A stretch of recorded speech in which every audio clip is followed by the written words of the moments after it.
So once again, welcome back and very good afternoon to everybody. I hope you all are safe, your family members, your relative, your parents, your friends, all are safe and you are enjoying this new era, this new way of learning.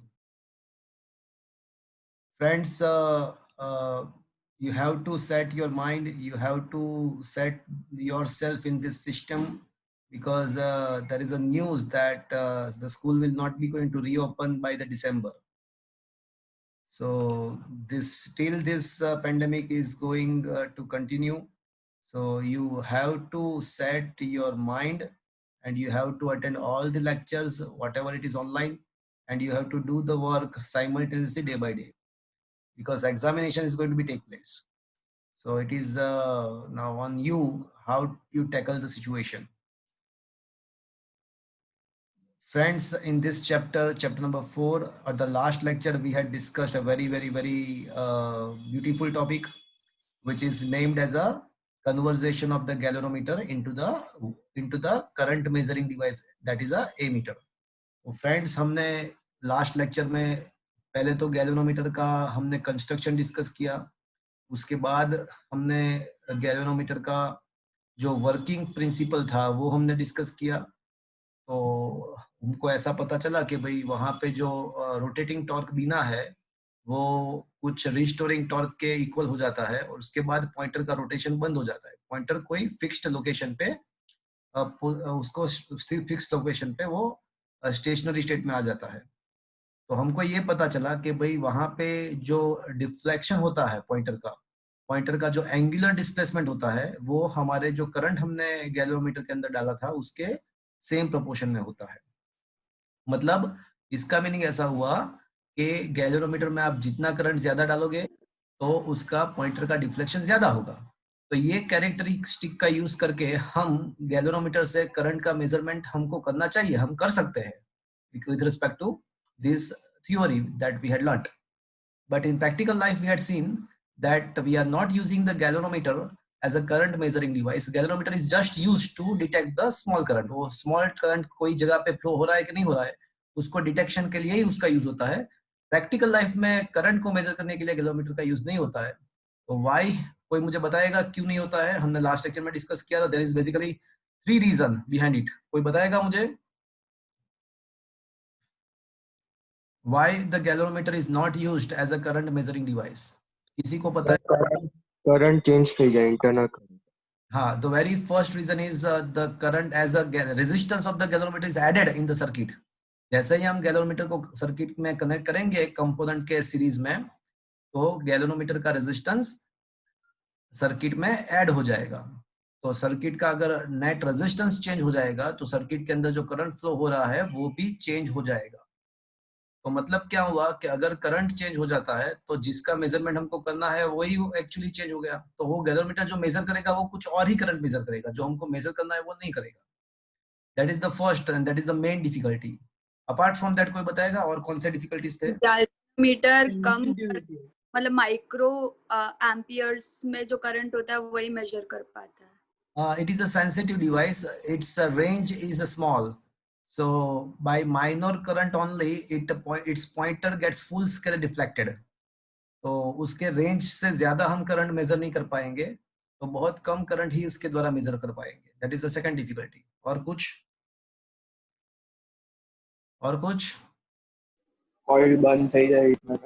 हाँ, अगर galvanometer में से ज्यादा current pass हो गया तो according to equation I square RT क्या होता है कि हीट जनरेट होता है। तो it may possible that the galvanometer gets damage, its coil can be burnt out. तो ये सारे प्रॉब्लम का एक ही सॉल्यूशन था। किसी को पता है what was the solution for all this 3 problems?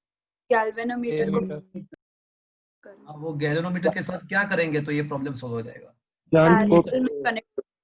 Perfect. हम गैल्वेनोमीटर के साथ पैरेलल में एक बहुत ही छोटा सा रेजिस्टेंस कनेक्ट कर देंगे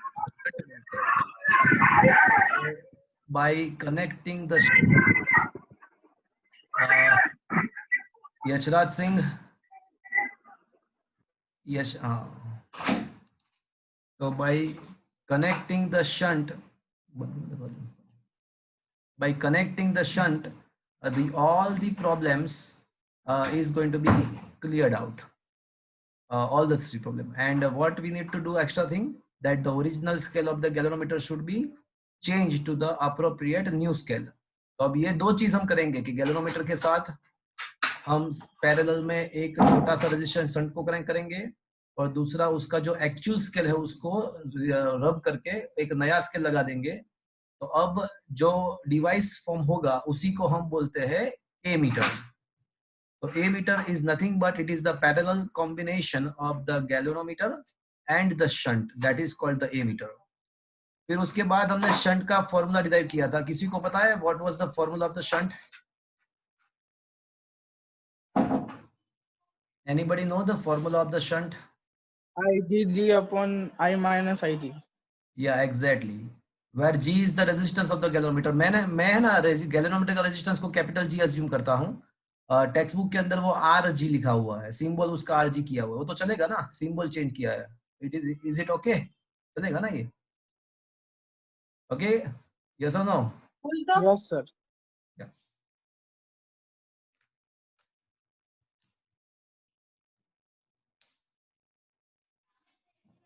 Okay, so we got the formula of the shunt as a IgG upon I minus Ig.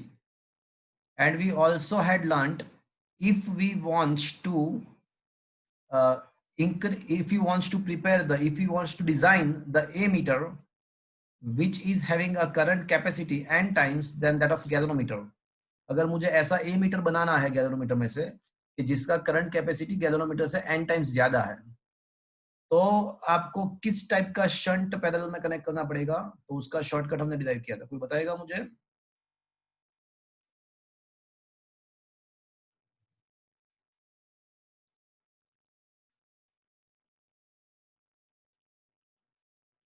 कोई बताएगा? Tending to zero resistance. हाँ मतलब अगर आपको गैल्वेनोमीटर में से ऐसा एमीटर बनाना है कि जिसका करंट कैपेसिटी गैल्वेनोमीटर से n टाइम्स ज्यादा है, तो you have to connect the shunt which is having value G upon n minus 1. And in that kind of situation, what was the resistance of the ammeter? तो मैंने ये भी बताया था कि भाई एमीटर का रेजिस्टेंस जो होता है इस टाइप का सिचुएशन में वो G by n होता है. तो ये शॉर्टकट्स आपको याद रखना है. और उसके बेस पे मैंने कुछ एमसीक्यूज भी आपको कराए थे, कुछ क्वेश्चंस भी मैंने आपको कराए थे, जिसका स्क्रीनशॉट मैंने ऑलरेडी आपको भेज दिया है. आई होप कि आप वो रिफर करते होंगे, साथ साथ में होमवर्क भी साथ साथ में करते होंगे. I hope. देखो फ्रेंड्स, मेरा काम यहाँ से आपको प्रॉपर नॉलेज देना है, आपको सिखाना है, आपके डाउट्स क्लियर करना है. बट आप एग्जाम में तभी लिख पाओगे, कुछ कर पाओगे, जो आपने साथ साथ में वो टॉपिक क्लियर किया है, साथ साथ में आपने कुछ राइटिंग प्रैक्टिस किया है. तो होमवर्क्स आपको देना चाहिए, कंपल्सरीली भेजना चाहिए, वो आपके लिए है. वैसे अगर हमारा 1-1.5 घंटे का लेक्चर होता है तो ज्यादा से ज्यादा आपको होमवर्क करने में 1 या 2 घंटे लगेंगे, उससे ज्यादा नहीं होगा.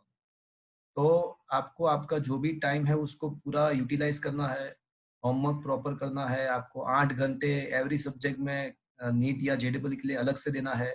पूरा स्केड्यूल आपको बनाना पड़ेगा. देखो आपके अभी बेनिफिट ये है कि आपके अभी स्कूल नहीं है, तो आप कुछ ऐसा स्केड्यूल बना के प्रिपरेशन करो. एफएजेडली मत पढ़ो.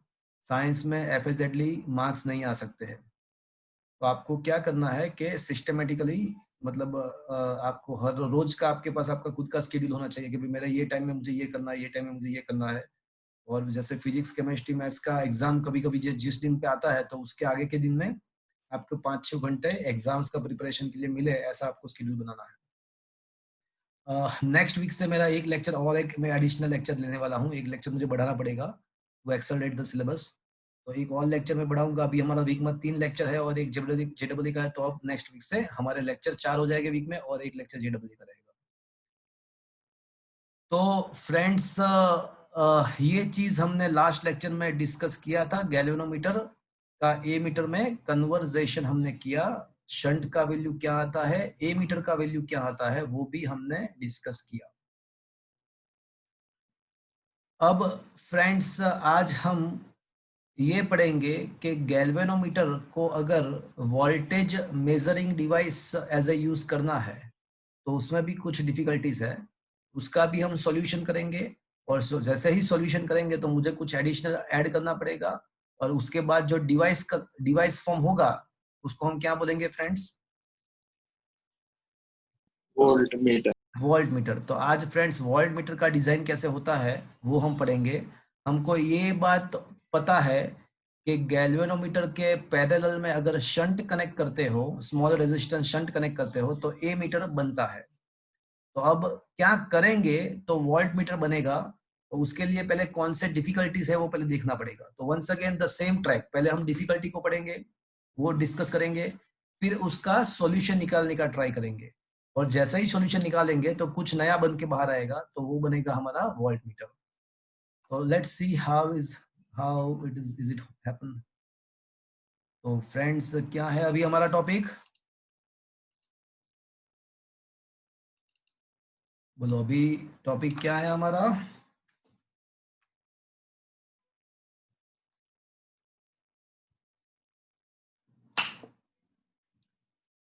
सो अभी टॉपिक ये है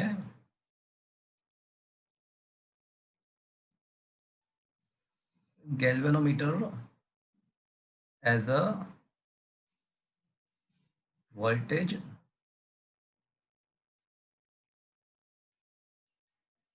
measuring device। देखो चलो, मुझे कोई सर्किट है मेरे पास, और मुझे है ना उसका वोल्टेज मेजर करना है।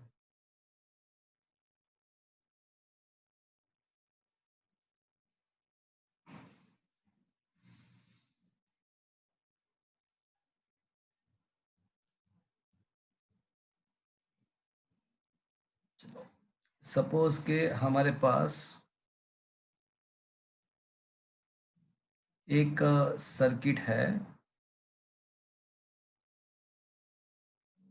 अज्यूम करते हैं कि ये बैटरी है, और यहाँ पे एक रेजिस्टेंस अज्यूम करते हैं कि R1 कनेक्ट किया हुआ है, और उसके साथ एक दूसरा भी रेजिस्टेंस कनेक्ट किया हुआ है, let assume it is a R। अब now my target is I want to find the potential difference across this R resistance. मुझे ये R रेजिस्टेंस के अक्रॉस में पोटेंशियल डिफरेंस फाइंड करना है। तो पहले एक काम करते हैं, पहले कैलकुलेशन मेथड से वो फाइंड करने का ट्राई करते हैं। तो कैलकुलेशन मेथड से कैसे करेंगे? क्योंकि भाई अगर हमको ये करंट कितना फ्लो हो रहा है वो पता चल जाए, अगर हमको करंट कितना फ्लो हो रहा है सर्किट में से वो पता चल जाए, तो मैं अगर आई आर करूंगा, आई इंटू आर, तो वो मुझे, अगर मैं ये आई इंटू आर करूंगा तो वो मुझे डेफिनेटली क्या देगा? वो रेजिस्टेंस का पोटेंशियल डिफरेंस मुझे दे देगा। तो करंट कितना, इसके लिए मुझे करंट फाइंड करना पड़ेगा। तो करंट कितना फ्लो होगा भैया? तो सर्किट का नेट रेजिस्टेंस कितना है? तो it is R1 plus R। The net resistance of the circuitry is equals to R1 plus R। तो net EMF upon net resistance, net EMF upon net resistance, that will give you the current। So once you get the current, you can get the effective resistance of this circuitry is equals to R1 plus R। And once you get the current, you can get the potential difference across that resistance as well। तो मुझे ये उसके potential difference मुझे मिल जाएगा। But this is in the practical life, we will not get this kind of very simple circuitry। Practically जो हमको circuits होते हैं बहुत ही कॉम्प्लेक्स होता है, बहुत ही कॉम्प्लेक्स सर्किट होता है, इतना सिंपल सर्किट नहीं होता है। तो मतलब मैं ऐसा बोल रहा हूँ कि ऐसे सिंपली हम पोटेंशियल फाइंड नहीं कर सकते हैं। बहुत सारे Kirchhoff's law, actually complex network को सॉल्व करने के लिए Thevenin's theorem, Norton's theorem, superposition theorem, ऐसे कुछ थ्योरम्स भी होते हैं। We will learn this theorems in the engineering. तो वो सारे मिला के ये सब सॉल्व हो सकता है, इतना सिंपल सर्किट नहीं होता है। मतलब ये कैलकुलेशन करना बहुत डिफिकल्ट होता है। तो अगर मेरे पास कोई डिवाइस है, कोई मीटर है, तो मैं डायरेक्टली उससे उसको देख के मैं पता कर सकता हूँ कि कितने वोल्टेज है। तो वो मेरे लिए अच्छा रहेगा, तो वो मेरे लिए बहुत ही अच्छा रहेगा, मुझे कैलकुलेशन करने की आवश्यकता नहीं रहेगी। तो अब क्वेश्चन इज दैट कि भाई अभी तो हमारे पास एक ही डिवाइस है, कोई मुझे बताएगा अभी तो हमारे पास कौन सा डिवाइस है? तो अभी तो हमारे पास एक ही डिवाइस है, कोई बताएगा मुझे कौन सा डिवाइस है? गैल्वेनोमीटर। हाँ, अभी तो हमारे पास गैल्वेनोमीटर है। अब मुझे वोल्टेज मेजर करना है, तो मुझे ये बताओ कि अगर वोल्टेज मेजर करना है तो गैल्वेनोमीटर को कंपोनेंट के पैरेलल में कनेक्ट करना चाहिए या सीरीज में कनेक्ट करना चाहिए?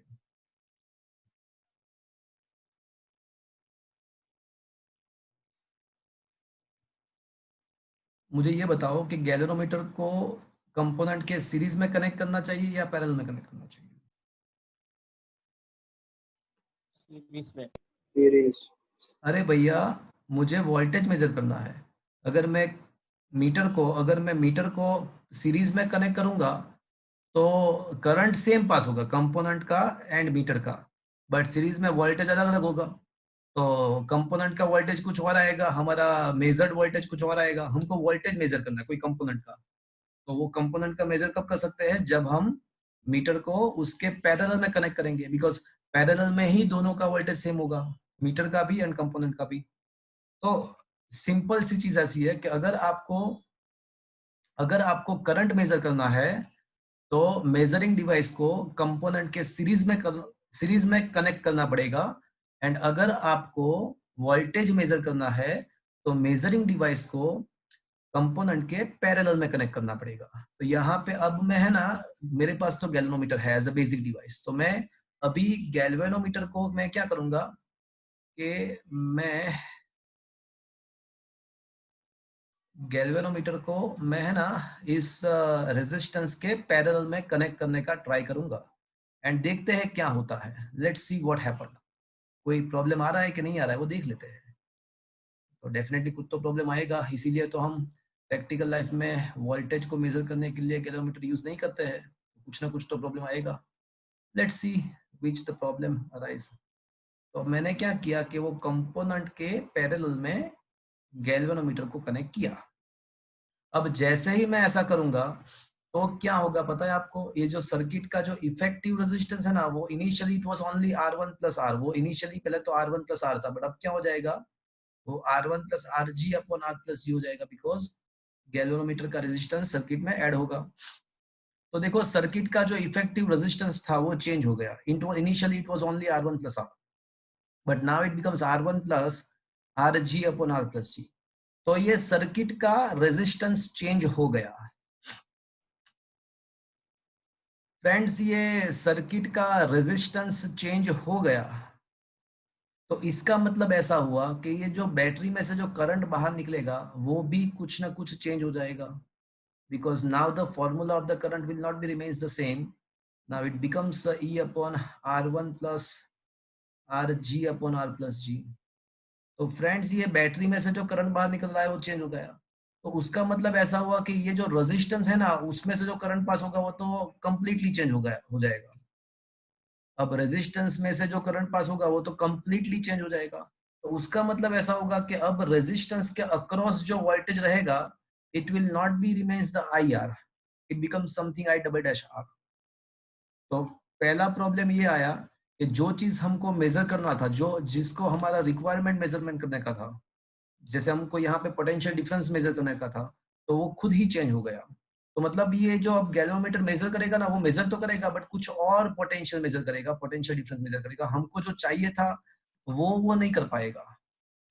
मतलब वो वोल्टेज खुद ही चेंज हो गया। तो ऐसा तो थोड़ी नहीं चलेगा। कोई आपको अगर बोलते हैं कि भाई इस सर्किट का पोटेंशियल फाइंड करके दो, तो आप पोटेंशियल को चेंज करोगे और उसके बाद उसको फाइंड करके दोगे, तो ऐसा थोड़ी ना चलेगा।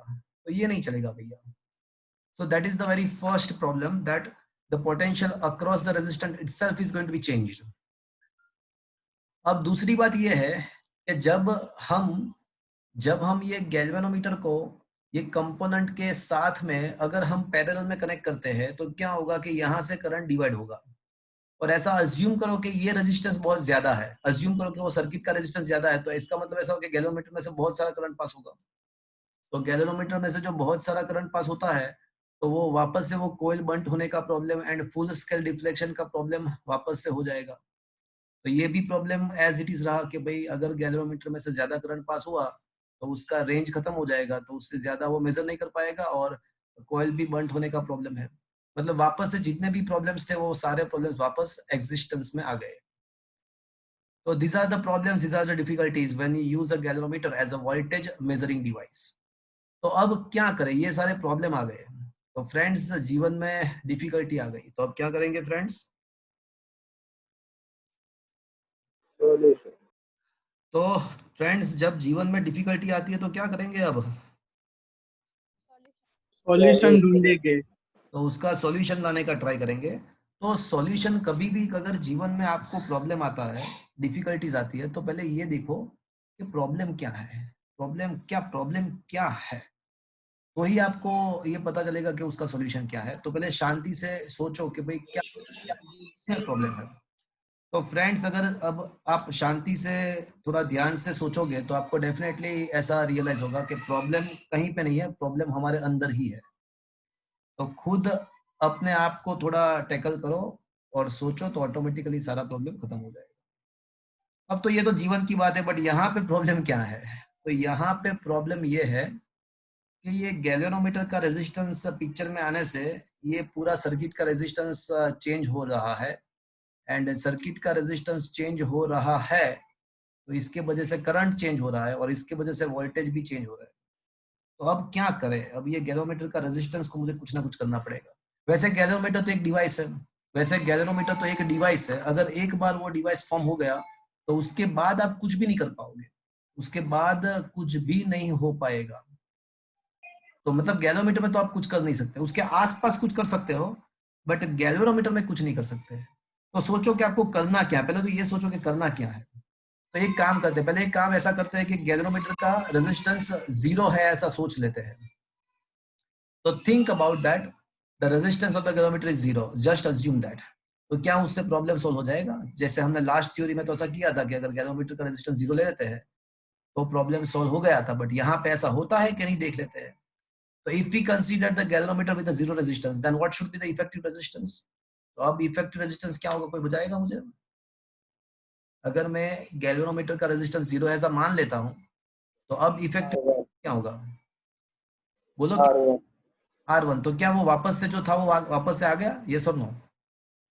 जो इनिशियली जो सर्किट का रेजिस्टेंस था वो वापस आ गया? यस और नो? नो, आया कि नहीं आया? नहीं आया। नहीं आया। इसका मतलब क्या हुआ कि गैल्वेनोमीटर का रेजिस्टेंस 0 लेने से कुछ भी बेनिफिट नहीं है। गैल्वेनोमीटर का रेजिस्टेंस 0 लेने से कुछ भी प्रॉब्लम सॉल्व नहीं होगा। तो एक और केस करते हैं, let's assume that the resistance of the galvanometer B infinite. अगर गैल्वेनोमीटर का रेजिस्टेंस अगर इनफाइनाइट ले लेते हैं तो क्या होता है, सोचो। तो जो इफेक्टिव रेजिस्टेंस का जो फॉर्मूला है उसमें अगर ऐसा सोच लेते हैं कि गैल्वेनोमीटर का रेजिस्टेंस इनफाइनाइट है तो with respect to the galvanometer resistance I can neglect are.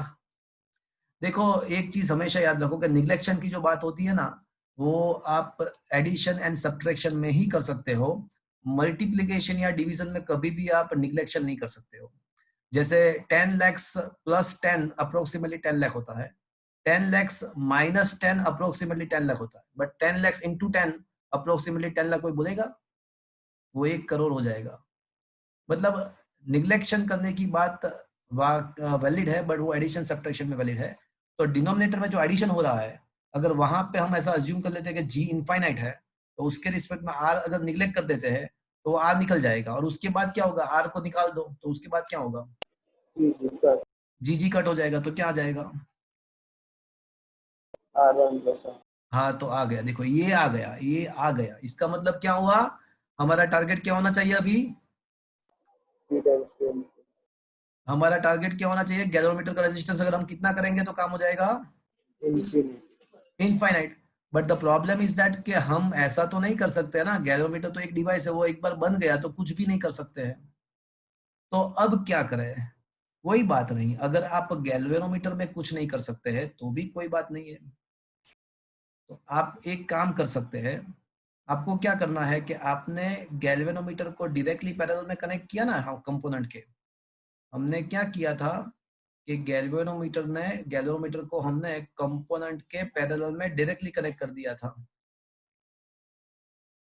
तो इसके बदले आप एक काम कर सकते हो, आप है ना एक काम करो, आप गैल्वेनोमीटर का रेजिस्टेंस, आपका टारगेट है कि ज्यादा करना, बहुत ही इनफाइनाइट करना, बट वो तो कर नहीं सकते। बट हम उसके सीरीज में, तो हमारे रिक्वायरमेंट के अनुसार हमारे हाथ में है ये करना कि सीरीज में, गैल्वेनोमीटर के सीरीज में कुछ बहुत ही ज्यादा वैल्यू वाला, गैल्वेनोमीटर के सीरीज में हम क्या करेंगे कि बहुत ही ज्यादा वैल्यू वाला रेजिस्टेंस जो है ना, जिसको सीरीज रेजिस्टेंस बोलते हैं, उसको कनेक्ट कर देंगे।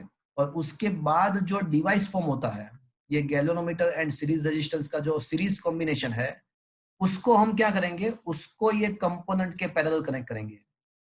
तो हम डायरेक्टली गैल्वेनोमीटर को कंपोनेंट के पैरेलल में कनेक्ट नहीं करेंगे। हम क्या करेंगे, हम गैल्वेनोमीटर के सीरीज में एक सीरीज रेजिस्टेंस को प्लेस करके जो कॉम्बिनेशन हुआ गैल्वेनोमीटर एंड सीरीज रेजिस्टेंस का, वो कॉम्बिनेशन को हम कनेक्ट करेंगे रेजिस्टेंस के पैरेलल में।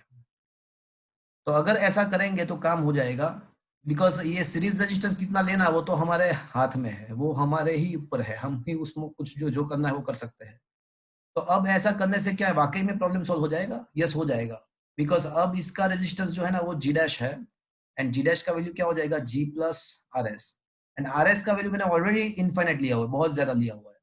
तो अगर आर एस का वैल्यू मैंने ज्यादा लिया हुआ है तो उसका जो सीरीज कॉम्बिनेशन है, तो याद करो सीरीज कॉम्बिनेशन का इफेक्टिव रेजिस्टेंस तो लार्जर देन द लार्जेस्ट होता है, लार्जर देन द लार्जेस्ट होता है। मतलब ये जी डैश अब टेंड्स टू इनफाइनाइट ही हो जाएगा, टेंड्स टू इनफाइनाइट हो जाएगा as R tends to infinite, R S tends to infinite. तो अब ये, अब क्या होगा, अब मुझे बताओगे कोई सर्किट का इफेक्टिव रेजिस्टेंस क्या आएगा? तो अब सर्किट का इफेक्टिव रेजिस्टेंस क्या हो जाएगा? तो अब है ना, सर्किट का जो इफेक्टिव रेजिस्टेंस है वो हो जाएगा R1 plus R into G dash upon R plus G dash. Now as a G dash tends to infinite, R effective is equals to R1 plus R हो जाएगा, because neglecting the R with respect to G dash and G dash cancel. तो friends ये solution हो गया कि अगर हम galvanometer को डायरेक्टली कंपोनेंट के पैरेलल में कनेक्ट नहीं करेंगे, बट गैल्वेनोमीटर के साथ में पहले सीरीज में एक बहुत ही बड़ा रेजिस्टेंस कनेक्ट कर देंगे, उसको सीरीज रेजिस्टेंस बोलते हैं। और ये जो कॉम्बिनेशन हुआ उसको हम कंपोनेंट के साथ में पैरेलल में कनेक्ट करेंगे। तो सर्किट का जो इफेक्टिव रेजिस्टेंस है वो वापस से जो है वो वापस आ गया, मतलब ये सर्किट का करंट भी जो है वो वापस आ गया। तो सर्किट का फंक्शनलिटी जो है उसमें हमने कोई चेंज नहीं किया, वो वापस जो था वही आ गया। अब क्या होगा, ये जो करंट आया वो most of the current will pass from the resistance. ये यहाँ पे जो भी करंट आ रहा है वो हम almost all the current will pass from the R. Why? Because the current from this branch is almost tends to zero. ये जो IG होगा ना वो बहुत ही कम होगा। क्यों? कोई मुझे बताएगा? ये गैल्वेनोमीटर में से अब जो करंट पास होगा वो बहुत ही कम होगा, क्यों? कोई बताएगा मुझे? कोई बताएगा? ये जो नीचे के ब्रांच में करंट बहुत ही कम पास होगा, most of the current will pass from the resistance R, ऐसा क्यों होगा? कोई बताएगा?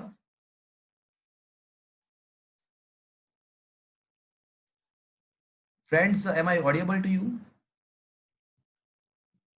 Yes, sir. तो कोई बताएगा मुझे, ये गैल्वेनोमीटर वाले ब्रांच में से बहुत ही कम करंट पास होगा, almost all the current will pass from the resistance are. Sir क्योंकि वहाँ पे रेजिस्टेंस बहुत कम है।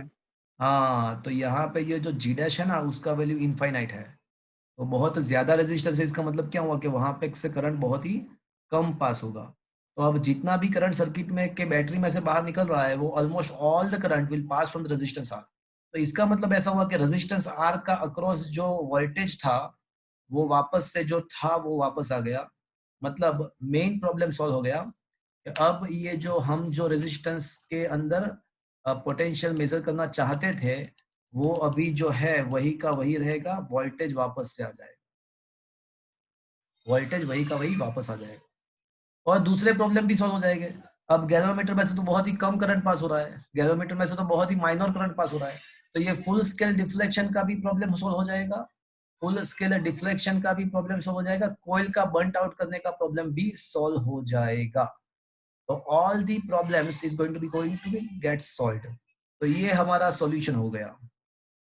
अब एक काम करते हैं, अब ये आपने जब सीरीज रेजिस्टेंस कनेक्ट किया गैल्वेनोमीटर के साथ, तो ये जो डिवाइस फॉर्म हुआ, कौन सा डिवाइस? तो भैया गैल्वेनोमीटर एंड उसके साथ कनेक्ट किया हुआ सीरीज रेजिस्टेंस। तो ये जो डिवाइस फॉर्म हुआ उसको ही हम बोल सकते हैं, क्या बोल सकते हैं भैया? कोई बताएगा मुझे इसको क्या बोल सकते हैं, ये डिवाइस को?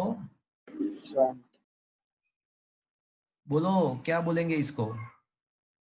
Volt meter. तो ये हो गया हमारा वोल्ट मीटर। अब क्वेश्चन ऐसा है कि मुझे अब सीरीज रेजिस्टेंस का फॉर्मूला निकालना है। जैसे हमने वो थ्योरी में शंट का फॉर्मूला निकाला था ना, तो अब हम यहाँ पे निकालेंगे formula of a series resistance.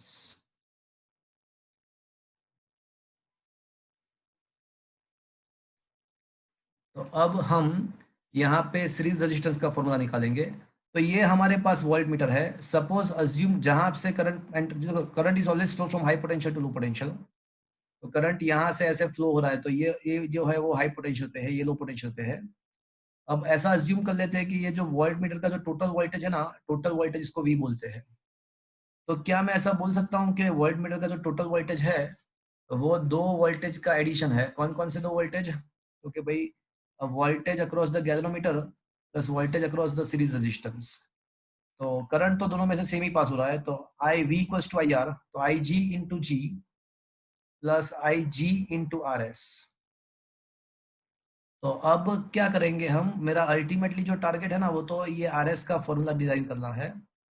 तो मैं अब है ना आर एस को सब्जेक्ट और इक्वेशन बनाने का ट्राई करूंगा। आर एस को सब्जेक्ट और इक्वेशन बनाने का मैं ट्राई करूंगा। तो फ्रेंड्स अगर आर एस को सब्जेक्ट और इक्वेशन बना देते हैं तो वो क्या हो जाएगा?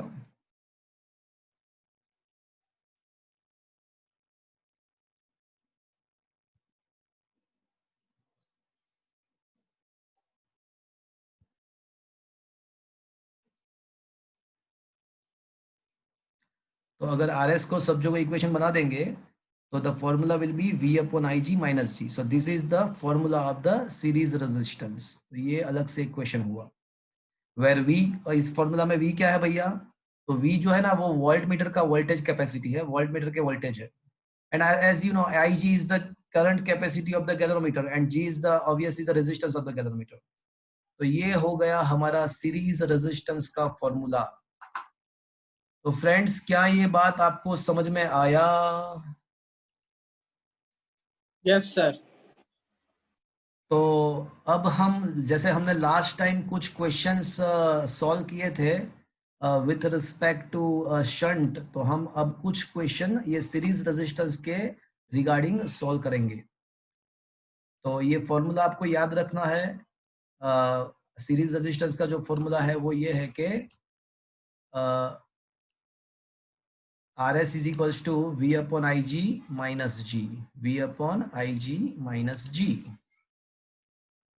तो let's solve some question regarding that. तो क्वेश्चन ऐसा है कि गैल्वेनोमीटर, हाँ, उसका जो रेजिस्टेंस है वो जी है, रेजिस्टेंस उसका कैपिटल जी है। तो is to be converted into a volt meter having, देखो वोल्ट मीटर का वोल्टेज, ए मीटर का करंट कैपेसिटी होता है, वोल्ट मीटर का वोल्टेज कैपेसिटी होता है। हैविंग वोल्टेज कैपेसिटी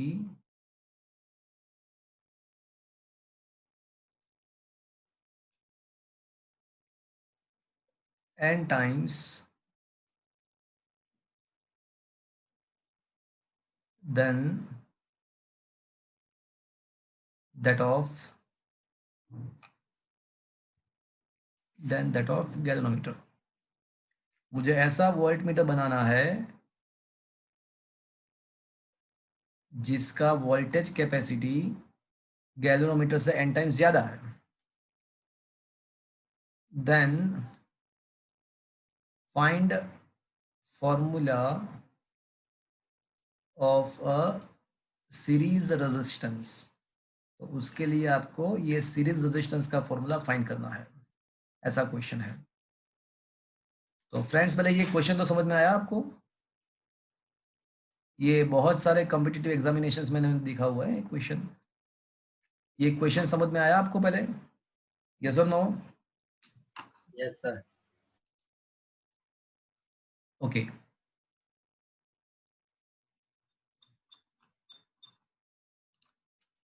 तो फ्रेंड्स पहले तो है ना, हम एक काम करते हैं कि हमको ऐसा दिया गया है कि वोल्ट मीटर का जो वोल्टेज कैपेसिटी है वोल्ट मीटर का, वो गैल्वेनोमीटर के देखो वोल्टेज कैपेसिटी के साथ आप वोल्टेज कैपेसिटी ही कंपेयर कर सकते हो।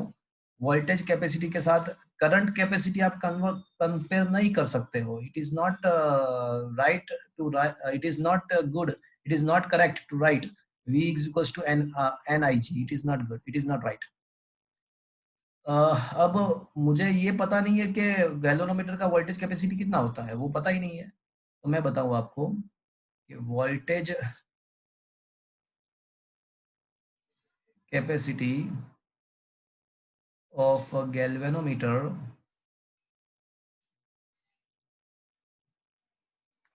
voltage capacity of a galvanometer is equals to its current capacity into its resistance। where does it came from? It is like a v equals to IR। तो ये voltage capacity of galvanometer का formula है। तो अब मुझे ये दिया गया है कि भाई voltage capacity of volt meter is NVG। But अब VG के बदले में क्या लिख सकता हूँ फ्रेंड्स? IG इंटू जी लिख सकता हूँ। चलो ये आप यहाँ तक समझ में आया सबको? Yes, sir. ओके। अब क्या करना है, मुझे सीरीज रेजिस्टेंस का फॉर्मूला निकालना है। तो हमको सीरीज रेजिस्टेंस का जो बेसिक फॉर्मूला है वो तो पता है। What was that formula? RS is equals to V upon IG minus G। So that is the basic formula of the series resistance। तो RS is equals to, चलो अब V के बदले में क्या लिखूं?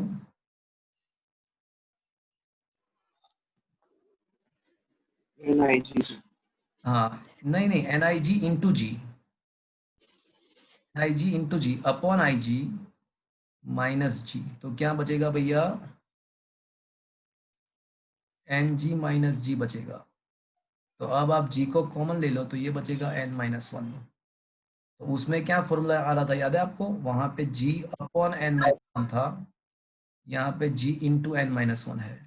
तो ये फॉर्मूला आपको एज ए शॉर्टकट याद रखना है कि अगर आप कोई गैल्वेनोमीटर को वोल्ट मीटर में कन्वर्ट करते हो और उसका आपको वोल्टेज कैपेसिटी n टाइम बढ़ाना है, गैल्वेनोमीटर से वो वोल्टेज कैपेसिटी वोल्ट मीटर का n टाइम्स बढ़ाना है, तो आपको किस वैल्यू का सीरीज रेजिस्टेंस कनेक्ट करना पड़ेगा? तो बोले G इंटू N-1 वैल्यू का सीरीज रेजिस्टेंस आपको कनेक्ट करना पड़ेगा। तो क्या ये बात आपको समझ में आया भैया? Yes, sir. ओके। तो फ्रेंड्स अब एक और क्वेश्चन इसके बेस पे लेते हैं, इसी बेस पे इसी ट्रैक पे एक और क्वेश्चन ले लेते हैं। तो question is that a 50 ohm galvanometer, ये 50 ओम का मतलब क्या हुआ भैया? उसका रेजिस्टेंस 50 ओम है, is to be converted into volt meter having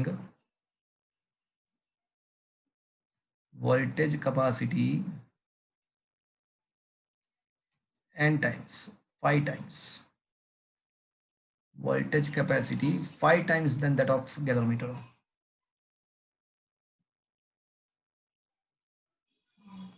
than it. So what is the resistance of a voltmeter? देखो यहाँ पे मैंने एक क्वेश्चन ऐसा पूछा है कि मुझे है ना गैल्वेनोमीटर को कन्वर्ट करना है वोल्टमीटर में, जिसका capacity 5 times voltage capacity 5 times ज्यादा है। तो मुझे वोल्टमीटर का रेजिस्टेंस निकालना है। चलो कोई बताएगा मुझे क्या आंसर आना चाहिए? Anybody of your side will give, can you tell me what should be the answer?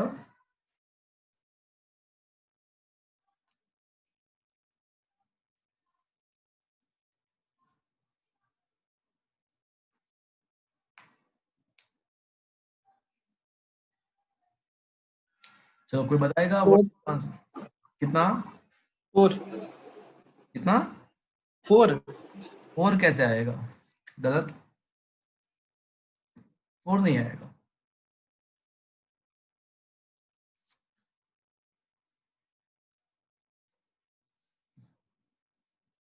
Okay देखो, सबसे पहले तो सीरीज रेजिस्टेंस का फॉर्मूला है हमारे पास शॉर्टकट। तो सीरीज रेजिस्टेंस का क्या है फॉर्मूला? तो अभी हमने निकाला कि अगर आपको n टाइम्स कैपेसिटी बढ़ाना है वोल्टमीटर का, तो अब g into N minus one. अब g कितना है? 50 है, n 5 है -1 मतलब 4। 4 इंटू 50 कितना हो जाएगा?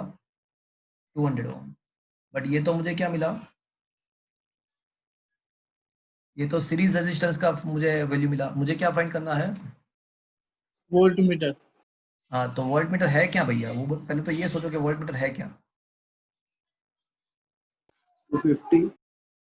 हाँ तो वोल्टमीटर है क्या? तो बोले वो तो गैल्वेनोमीटर एंड सीरीज रेजिस्टेंस का सीरीज कॉम्बिनेशन है। तो वोल्टमीटर तो ये दोनों का सीरीज कॉम्बिनेशन है ना। तो वोल्टमीटर तो ये दोनों का सीरीज कॉम्बिनेशन है। तो रेजिस्टेंस ऑफ द वोल्टमीटर क्या मिलेगा आपको? तो वो है ना, ये जो सीरीज रेजिस्टेंस एंड गैल्वेनोमीटर का आपको ऐड करना पड़ेगा। तो अगर ऐड करते हो तो क्या आंसर आएगा आपका भैया? 250 हो। अब आप एक और शॉर्टकट याद कर सकते हो। एक और शॉर्टकट अभी आप याद रख सकते हो।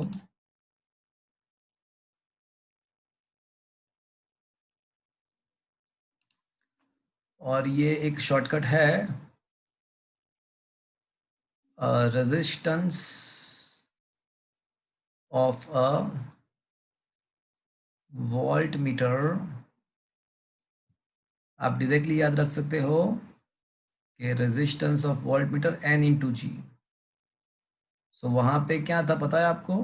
ए मीटर का इफेक्टिव रेजिस्टेंस G n/2 अरे G/n बाई एन था। तो यहाँ पे क्या है? G/n नहीं, G इंटू एन है। तो चलो ये आपको पता चला भैया, तो ये आप याद रख सकते हो।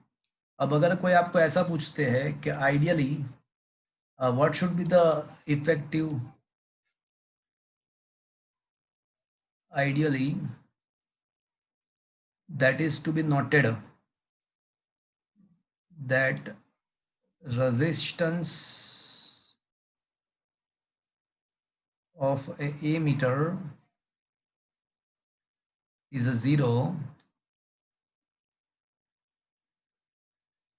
and resistance of voltmeter is infinite ideally।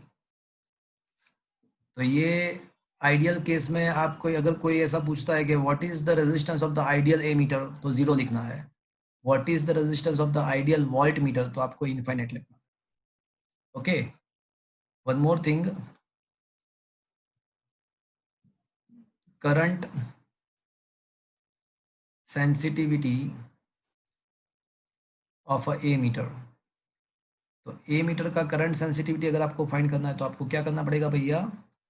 Current deflection, वो हमने लास्ट लेक्चर में डिस्कस किया। तो deflection happens per unit current is called the current capacity, current sensitivity, and that was given by Bank, if you remember। उसका जो unit है वो है रेडियन पर एम्पियर।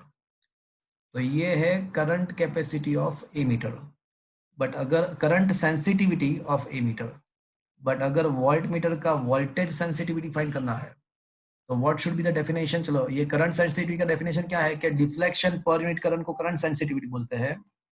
तो वोल्टेज सेंसिटिविटी का डेफिनेशन क्या होना चाहिए?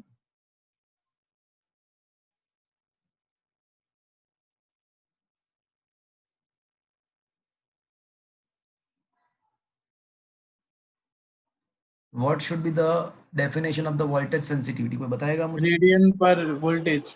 हाँ, तो ये डेफिनेशन हो जाएगा deflection occurs per unit voltage. तो ये वोल्टेज सेंसिटिविटी, अब वोल्टेज के बदले कहना इसे IR,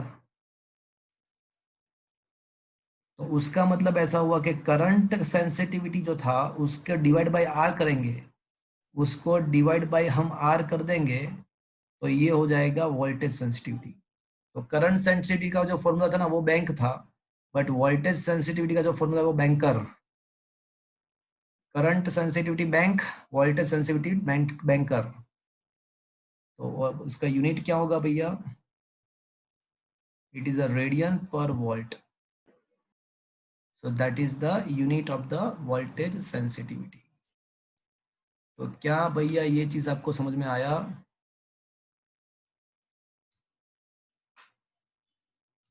Is it okay friends? क्या ये चीज समझ में आया आपको? Yes or no? Friends, am I audible to you?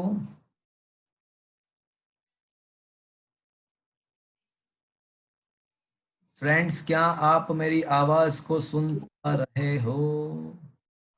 Yes, sir. ये जो थ्योरी पार्ट था ये चैप्टर का वो अभी हमने खत्म किया। तो एक बार देख लेते हैं इसको, मैं ये स्क्रीनशॉट आपको मैं भेज दूंगा, तो देख लेते हैं थ्योरी में कैसा लिखा हुआ है। बट अदरवाइज ये चैप्टर का पूरे थ्योरी हमने यहाँ पे, that is slightly a bigger chapter. तो अब फ्रेंड्स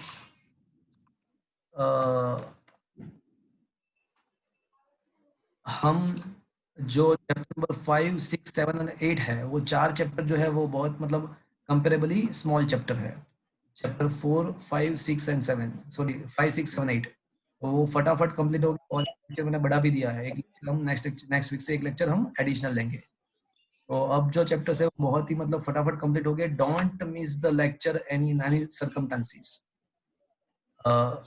तो अभी फ्रेंड्स थोड़ा आपका रोल ज्यादा है, थोड़ा साथ साथ में आपको करना पड़ेगा। तो देख लो ये चैप्टर का जो लास्ट में जो थ्योरी है ये वही है। हमने 51 क्वेश्चन तक डिस्कस किया था लास्ट में। वैसे 50 एंड 51 अभी मैं 50 को मैंने अभी डिस्कस किया। 51 आप सोच सकते हो, खुद कर सकते हो ये शंट क्या है, उसका यूज क्या है। अब आज मैंने जो कराया वो आपको 52 क्वेश्चन कराया एंड 53 क्वेश्चन कराया मैं।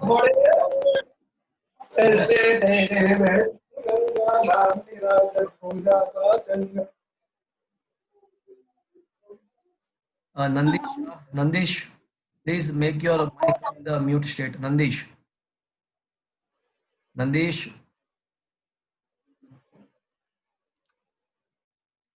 Okay. So देखो ये 52 क्वेश्चन में गैल्वेनोमीटर को अगर वोल्टेज मेजरिंग डिवाइस यूज करते हैं तो कौन कौन से डिफिकल्टीज प्रोड्यूस होते हैं और उसका कुछ सॉल्यूशन क्या है वो दिया गया है। बहुत डिटेल में नहीं दिया हुआ है और बहुत ही रैंडम दिया हुआ है। उसके बाद ये वोल्टेज सेंसिटिविटी वाला क्वेश्चन हमने डिस्कस कर दिया बैंकर। अब ऐसा पूछा है कि what should be done to increase the voltage sensitivity, वो कैसे इंक्रीज कर सकते हैं उसके बारे में भी लिखा हुआ है। ऐसा बोला गया है कि अगर हम नंबर ऑफ टन्स को डबल करते हैं तो क्या हो सकता है, तो उसके बारे में लिखा है। आप एक बार देख लेना 54। क्या ये 55 क्वेश्चन मैं आपको होमवर्क में दे सकता हूँ? It is important, can be asked as a 2 mark, but क्या मैं इसको होमवर्क में दे सकता हूँ? The difference is between the ammeter. Yes sir. ये कर सकते हो ना? हाँ सर। Why the resistance of the ammeter should be kept as small as possible? तो एमीटर का रेजिस्टेंस छोटा रखना पड़ता है, वोल्ट मीटर का रेजिस्टेंस ज्यादा रखना पड़ता है। वो भी चीज आप थ्योरी के हिसाब से समझ सकते हो। बट यहाँ पे इन लोगों ने आपके टेक्स्ट में सीरीज रेजिस्टेंस का फॉर्मूला डिराइव ही नहीं किया है, सीरीज रेजिस्टेंस का फॉर्मूला डिराइव ही नहीं किया हुआ है। और बहुत सारे JEE नीट के अंदर कॉम्पिटिटिव एग्जामिनेशंस के अंदर उसके बेस पे बहुत सारे फॉर्मूला, बहुत सारे क्वेश्चंस पूछे हुए हैं। तो आपके जो टेक्स्ट बुक है उसमें सीरीज शंट का फॉर्मूला दिया हुआ है, बट सीरीज का रेजिस्टेंस का फॉर्मूला दिया ही नहीं है। तो मैंने आपको वो अलग से करके पूरा दिया है। Is that clear to you friends? तो ये थ्योरी, ये चैप्टर का Yes, sir. कुछ न्यूमेरिकल्स आज हम करेंगे इसके बेस पे। तो मुझे ये बताओ कि इलस्ट्रेशन हमने कहाँ से कहाँ तक कर दिए है? इलस्ट्रेशन कौन से बाकी है, कहाँ तक हमने किया है, कोई बताएगा मुझे?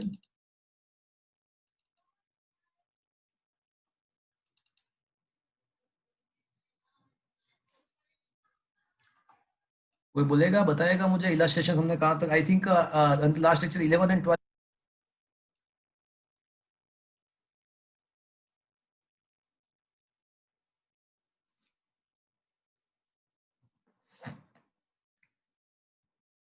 सर लास्ट लेक्चर में बहुत important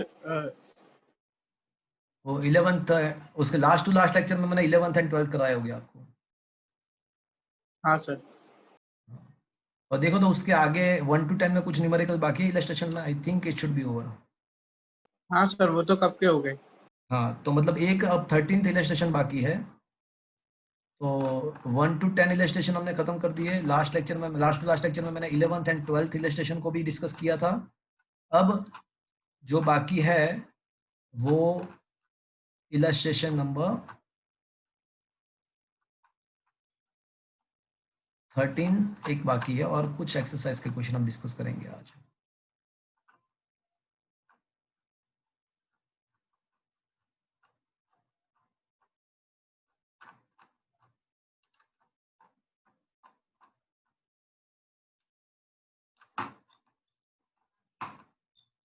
okay, so let's come to the question number 13। हमने 12th भी करवा दिया था, मैंने आपको पूरा लिख के दिया होगा 12th क्वेश्चन भी, एम आई राइट?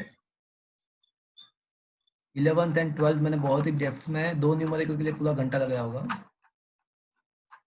अब 13 देख लो।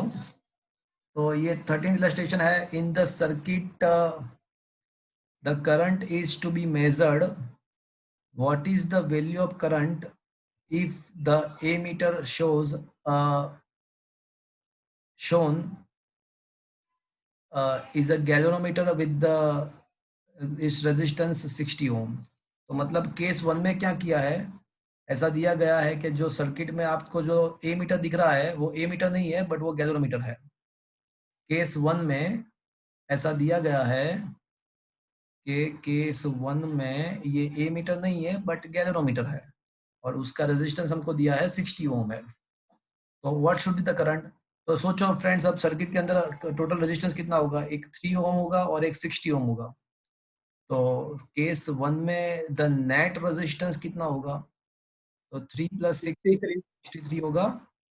और मुझे फाइंड करना है करंट कितना फ्लो रहा है, वो फाइंड करना है। तो obviously current is equal to net EMF और नेट रेजिस्टेंस। आप इसको किरचॉफ सेकंड लॉ से भी प्रूव कर सकते हो।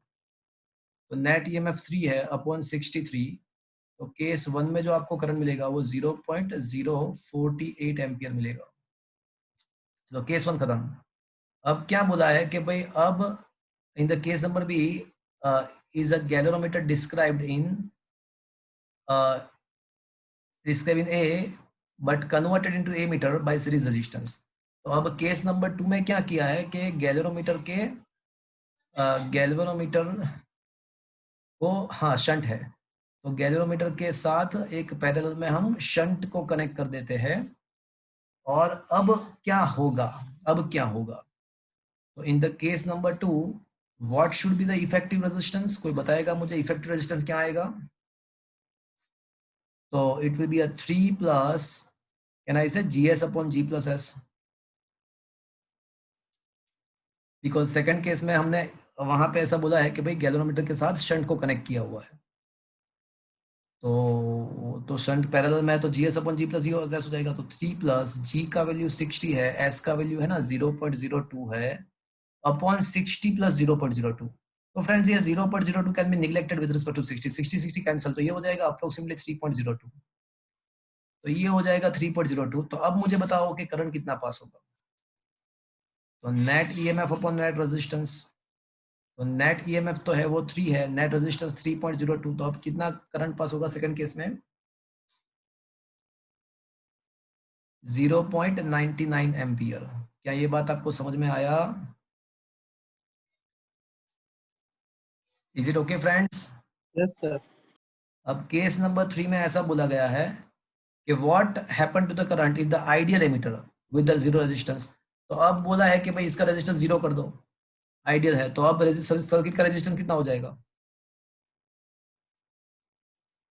अब कितना रेजिस्टेंस बाकी बचेगा सर्किट में?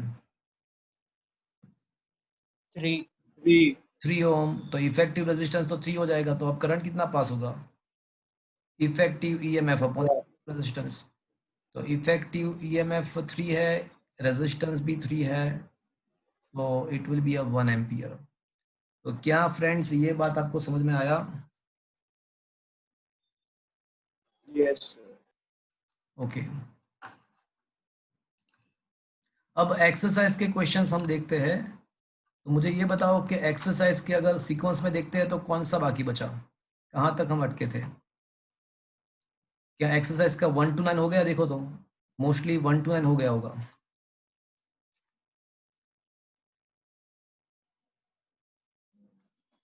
क्या हमने एक्सरसाइज का 1 to 9 कर दिया है? यस और नो? अरे कुछ बता भी दो भैया। Yes sir. अब क्वेश्चन नंबर 10 हम डिस्कस करने वाले हैं। तो क्वेश्चन नंबर 10 ऐसा है कि two moving coil meters M1 and M2 having given this following characteristics. तो determine the ratio of the current sensitivity and the voltage sensitivity. खत्म बात। अब करंट सेंसिटिविटी का फॉर्मूला आपको पता है। करंट सेंसिटिविटी को बोलता हूं मैं, करंट सेंसिटिविटी को क्या बोलूंगा मैं, चलो सेंसिटिविटी ऑफ करंट, उसका सिंबल है ना, मैं ऐसा करता हूँ कि सेंसिटिविटी ऑफ करंट ऐसा ही लिखता हूँ। वो आपको पता है कि 5/I है, और उसका भी फॉर्मूला आपको पता है, बैंक याद है आपको?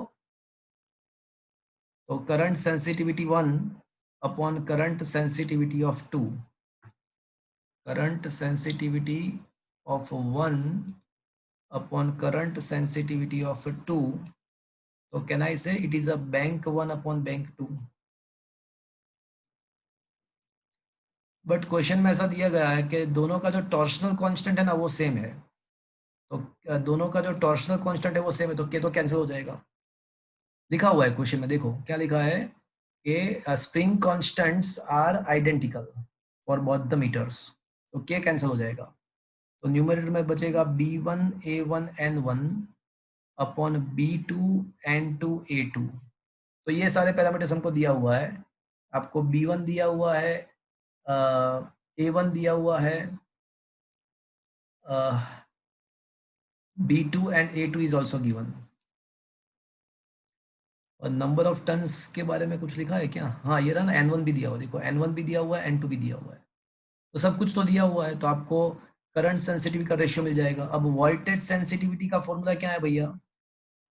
बोलो भैया, voltage sensitivity banker upon banker. अब के तो कैंसिल हो जाएगा, बट आर बचेगा, तो ये क्या हो जाएगा, B1 A1 N1 into R2 हो जाएगा, बिकॉज डिनोमिनेटर और न्यूमरेटर। अब B2 A2 N2 upon R1 बचेगा। तो अगर इसको सिंप्लीफाई करोगे तो इसका भी आंसर मिल जाएगा। क्या ये मुझे करवाने की जरूरत है फ्रेंड्स? No, sir. तो इज इट ओके फ्रेंड्स? अब देखो 11 12 मैंने पहले ही करवा दिए होंगे, देखो तो 11 12 एंड 13 ऑलरेडी हैड डन। अब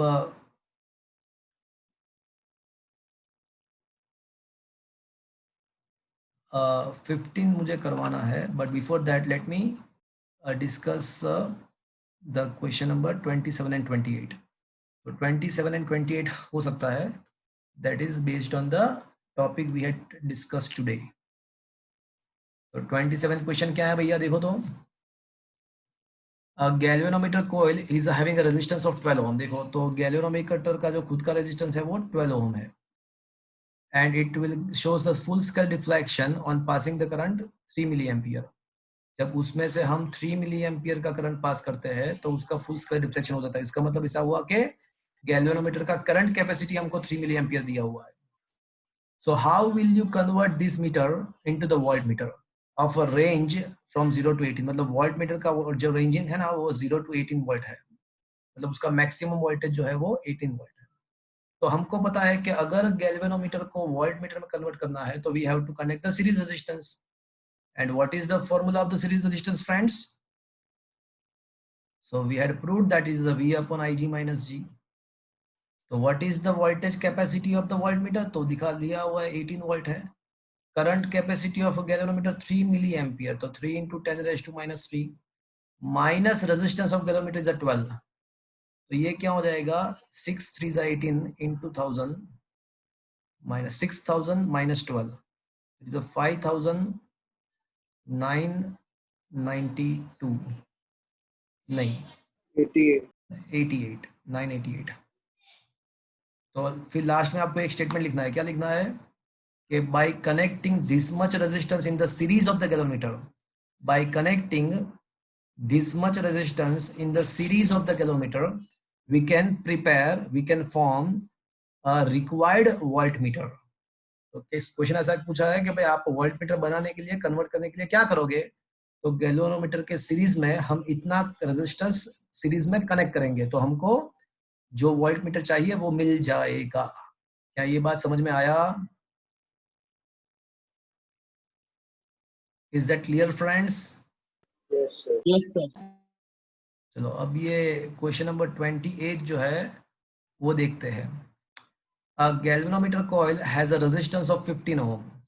अब गैल्वेनोमीटर का रेजिस्टेंस हमको दिया हुआ है 15 ओम है, and the meter shows a full scale deflection for the current of 4 milli ampere. जब हम उसमें से 4 मिली एम्पियर का करंट पास करते हैं तो उसका फुल स्केल डिफ्लेक्शन हो जाता है। इसका मतलब ऐसा हुआ कि उसका जो कैपेसिटी है, करंट कैपेसिटी, वो 4 मिली एम्पियर है।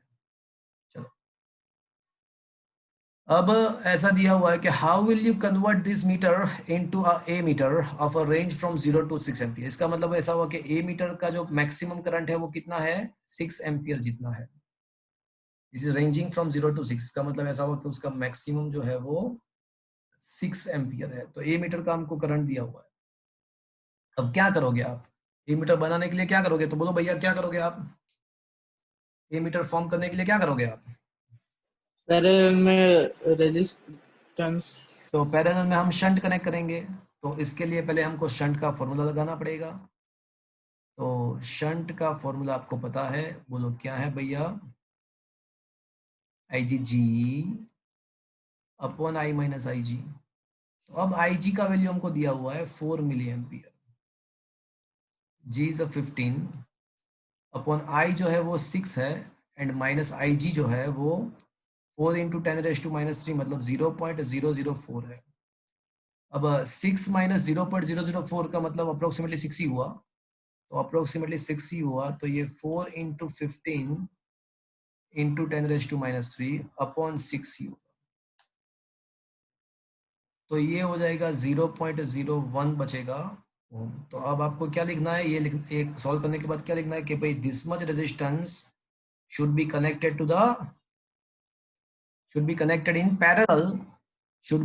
in parallel to the galvanometer to form a required ammeter। तो हमको जो एमीटर बोला गया है, जो बनाना है हमको, तो उसके लिए हमको क्या करना पड़ेगा कि ये जो शंट मिला मुझे उसको हम गैल्वेनोमीटर के साथ में हम पैरेलल में अगर कनेक्ट कर देंगे तो हमको रिक्वायर्ड एमीटर मिल जाएगा। तो क्या फ्रेंड्स ये दोनों न्यूमेरिकल्स आपको समझ में आया?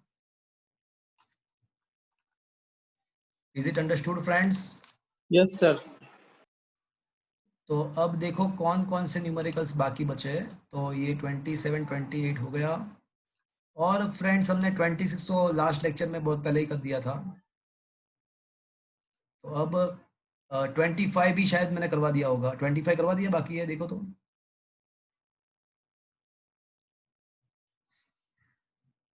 क्या 25 करवा दिया है? आई थिंक वो टॉर्क वाला क्वेश्चन। नहीं, क्या बात कर रहे हो, डेफिनेटली करवा दिया होगा। देखो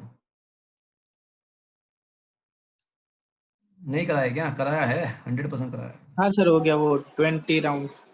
हाँ, तो अब बाकी कौन सा बचा? 23 मैंने नहीं करवाया, 24 मैंने नहीं करवाया है। मुझे ये बताओ 22 मैंने करवाया, बाकी है?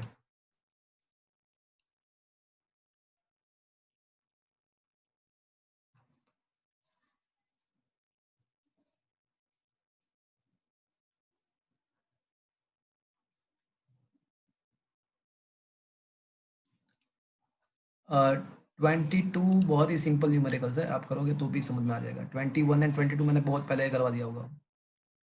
21 एंड 22 दोनों न्यूमेरिकल्स बहुत पहले मैंने करवा दिए होंगे।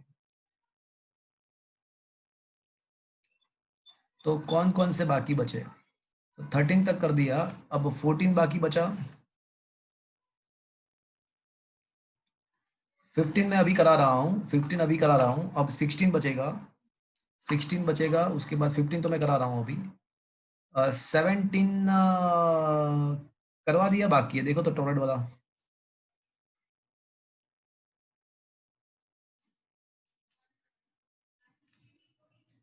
भैया 17 करवा दिया, बाकी है।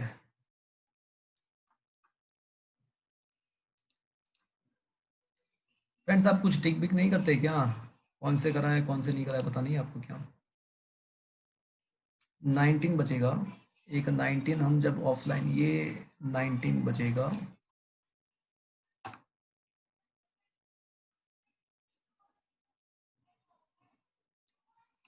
फिर 21 22 मैंने करा दिए, 23 एंड 24 बचेगा, बाकी 25 से लेके हो गए। तो ये सारे क्वेश्चन है ना, जब हम ऑफलाइन मिलेंगे तब मैं कराऊंगा। ये 5 क्वेश्चन थोड़े मुझे 3 डायमेंशनल इमेज के साथ कराना पड़ेगा, तो अभी ऑनलाइन में मतलब इतना मजा नहीं आएगा आपको। सर ऑफलाइन होने भी वाला है। मुझे भी ऐसा लगता है, होपफुली दिसंबर में हो जाए। बहुत ही हो गया अभी, मतलब सही बात है। सर सितंबर से मोस्ट प्रोबेबली स्कूल स्टार्ट हो रहा है, ऐसा हमारे स्कूल में तो सर्वे लिया था कि कितने जने ऐसे भेजेंगे। नहीं, आप वो स्कूल के ऊपर डिपेंडेंट ही नहीं है, गवर्नमेंट जो बोलेगे ना ऐसा होना पड़ेगा। तो अभी जो न्यूज़ है इसके हिसाब से दिसंबर तक कुछ भी नहीं होने वाला है। स्कूल चाहे सर दिसंबर के बाद होगा सर सब। दिसंबर तक कुछ भी नहीं होगा। तो अभी पढ़ो आप जितना यहाँ पे ऑनलाइन, मतलब 100% एफर्ट्स लगाओ, तो कुछ क्वेश्चन ऐसे होंगे कि जिसमें 3 मतलब 90% प्रॉब्लम सॉल्व, 90% इसमें कोई दिक्कत नहीं है। जब कुछ 3 डायमेंशनली और मुझे कुछ एक्सप्रेशन करके जब समझाना होता है 3D, तो उस टाइप के क्वेश्चन में प्रॉब्लम होता है, अदरवाइज इसमें कोई दिक्कत नहीं है। In fact we can do more here. तो क्वेश्चन नंबर अभी 14 मैंने बताया कि मैं नहीं कराऊंगा अभी, तो 15 मुझे बताओ, मैं 15 करा दिया कि बाकी है? तो 15 बाकी है, 15 तो डेफिनेटली बाकी है, तो अभी मैं करा रहा हूँ चलो। तो 15 में ऐसा दिया गया है कि मैग्नेटिक फील्ड आपको दिया हुआ है, अ, वो यूनिफॉर्म मैग्नेटिक फील्ड मुझे कोई रीजन पे मुझे एस्टेब्लिश करना है। तो यूनिफॉर्म मैग्नेटिक फील्ड मुझे कहीं पे एस्टेब्लिश करना है, उसका वैल्यू 100 गॉस है। और वो जो एरिया है, जिस एरिया में मुझे ये एस्टेब्लिश करना है, उसका जो लेंथ है वो 10 सेंटीमीटर है, और उसका जो क्रॉस सेक्शनल एरिया है वो 10⁻³ मीटर स्क्वायर है। तो देखो यूनिफॉर्म मैग्नेटिक फील्ड है ना, आप वायर के द्वारा या रिंग के द्वारा प्रोड्यूस नहीं कर सकते हो, बिकॉज वायर एंड रिंग का जो मैग्नेटिक फील्ड है वो डिस्टेंस के साथ वेरी हो रहा है। रिंग वायर का μ0I/2πr आर के साथ वेरी होगा, रिंग का μ0NI² + x² + a²⁻² वो एक्स के साथ वेरी होगा। But solenoid is a ideal device to form a uniform magnetic field, because उसका जो मैग्नेटिक फील्ड है वो मॉनी, तो ये जो मॉनी है वो डिस्टेंस के साथ वेरी नहीं हो रहा है। तो जिस रीजियन में आपको यूनिफॉर्म मैग्नेटिक फील्ड फॉर्म करना है, तो वहां पे आप क्या करोगे, वहां पे आप एक सोलेनॉइड को रख दोगे। तो जहां पे आपको यूनिफॉर्म मैग्नेटिक फील्ड फॉर्म करना है, तो वहां पे आप सोलेनॉइड को प्लेस करोगे, तो इसका यूनिफॉर्म मैग्नेटिक फील्ड आपको वहां पे मिल जाएगा। तो यहाँ पे मुझे मैग्नेटिक फील्ड कितना चाहिए, कितना?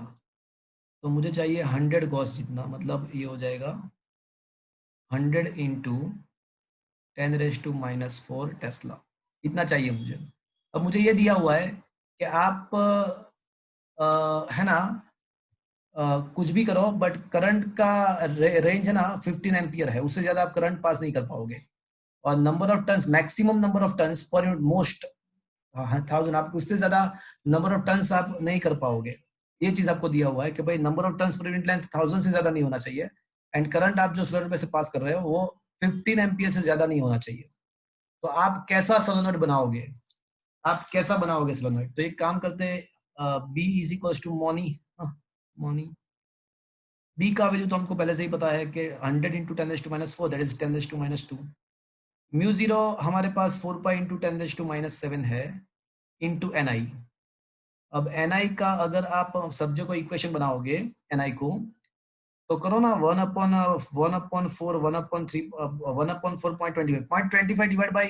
0.25 डिवाइड बाई 3.14 करो ना, 0.25 डिवाइड बाई 3.14 करो तो क्या होता है?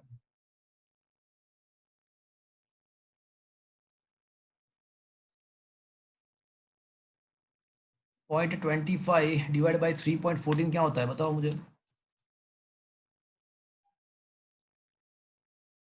0.07 0.07999 क्या होता है? बोलो पूरा बताओ। 0.07 फिर इसको 7961 61 9619 मतलब 62 हो जाएगा, और बचेगा पावर 10⁵ तो इसका फाइनल आंसर आएगा 7962। तो फ्रेंड्स आपको ऐसा करना है कि number of turns per unit length and current का आपको ऐसा कॉम्बिनेशन बनाना है, ऐसा कॉम्बिनेशन बनाना है कि जिसका वैल्यू 7962 जित बराबर आए। तो एक काम करते हैं हम, है ना, करंट जो है ना वो एक पॉसिबिलिटी नंबर वन, बहुत सारे आंसर पॉसिबल है। तो एक काम करते हैं, करंट 7.962 एम्पियर ले लेते हैं, which is already less than 10 ampere, because current को हमको है ना 15 एम्पियर से कम लेना है। अच्छा करंट, एक काम करते हैं, करंट 10 एम्पियर ले लेते हैं, करंट है ना 10 एम्पियर ले लेते हैं, which is already less than, current लेंगे हम 10 ampere which is less than 15 ampere. तो अगर करंट 10 एम्पियर ले लेते हैं, और अगर हम number of turns per unit length, number of turns per unit length अगर 796.2 ले लेते हैं, तो which is also less than 1000। तो ये दोनों कंडीशन फुलफिल हो रही है। देखो हमको करंट लेस देन 15 एम्पियर लेना था और number of turns per unit length हमको 1000 से कम लेना था, तो ये दोनों कंडीशन फुलफिल हो रही है। तो रिक्वायर्ड आप सोलेनोइड बना सकते हो ये लेने के द्वारा। तो ये n इंटू आई का मतलब मल्टीप्लीकेशन भी 7962 आ जाएगा। And it is not only the possible answer, आप बहुत सारे जितने भी पॉसिबल है बहुत सारे पॉसिबिलिटीज आप यहाँ पे बना सकते हो। तो सजेस्ट सम अप्रोप्रिएट डिजाइन, तो मतलब ये बहुत सारे अप्रोप्रिएट डिजाइन हो सकते हैं, आपको कुछ सजेस्ट करना है, एक आध सजेस्ट करना। तो मैंने एक आध सजेस्ट कर दिया, और भी सजेस्ट कर सकते हो। आप एक काम करो, करंट को 9 एम्पियर ले लो और 9 एम्पियर को ये 7962 को 9 से डिवाइड कर दो, तो आपको number of turns per unit length भी मिल जाएगा। तो ये सेकंड पॉसिबिलिटी आपको मिल सकती है। तो क्या ये बात समझ में आया फ्रेंड्स आपको? Is that clear friends? Yes sir. अब मैंने क्वेश्चन नंबर 17 ऑलरेडी, ये टॉरॉइड वाला थ्योरी जब कराया था at that time also this question is already completed. 18 में अभी होमवर्क में दे रहा हूँ आपको, 18th क्वेश्चन में अभी आपको होमवर्क में दे रहा हूँ। एंड 19 मैंने बताया कि मैं ये 19 को 14 16 19 23 24 में ऑफलाइन में कराऊंगा, तो 19 ऑफलाइन में करेंगे। 21 मैंने बहुत पहले डिस्कस किया हुआ है, 22 भी उसके साथ ही डिस्कस, ये बहुत ही सिंपल क्वेश्चन है। 22 तो क्या है कि mu naught I1 I2 upon 2 pi R ही आपको करना है। तो 21 22 मैंने करवा दिया है। अगर नहीं करा है तो भी आप इसको देख के आपको डेफिनेटली इसको आ जाएगा, आपको सॉल्यूशन देखोगे तो 100% आप इस कर पाओगे। एंड 23 24 अभी नहीं, 25 26 27 28 मैंने ऑलरेडी करवा दिया है। तो मतलब ऐसा हुआ कुल मिला के ये 4-5 न्यूमेरिकल हम ऑफलाइन करेंगे, बाकी ये चैप्टर कंप्लीटली मैंने आज खत्म कर दिया। तो नेक्स्ट लेक्चर में जब आप मिलोगे तो मैं क्या है कि आपको थोड़े एमसीक्यू मैं आपको यहाँ पे कराऊंगा, जो टेक्सचुअल पार्ट के एमसीक्यू है वो मैं आपको कराऊंगा, एंड कुछ एमसीक्यू सेल्फ लर्निंग के एमसीक्यू आपको कंपल्सरीली सॉल्व करके लाना है। तो नेक्स्ट लेक्चर पूरा एमसीक्यू के लिए होगा ये चैप्टर का। सेल्फ लर्निंग आपको सॉल्व करके लाना है, टेक्सचुअल एमसीक्यू मैं आपको कराऊंगा। तो ये लेक्चर कल, नेक्स्ट लेक्चर आपका कंप्लीट ही है। कल का लेक्चर जो है वो एमसीक्यू के लिए। मैं अभी आपको शेयर कर रहा हूँ एमसीक्यूज के नोट्स। तो आज का सेशन यहाँ पे खत्म हो रहा है फ्रेंड्स। अब दूसरी बात, आपको ये फीस का फ्रेंड्स आज का सेशन में यहाँ पे कंप्लीट कर रहा हूँ, बट वन मोर थिंग,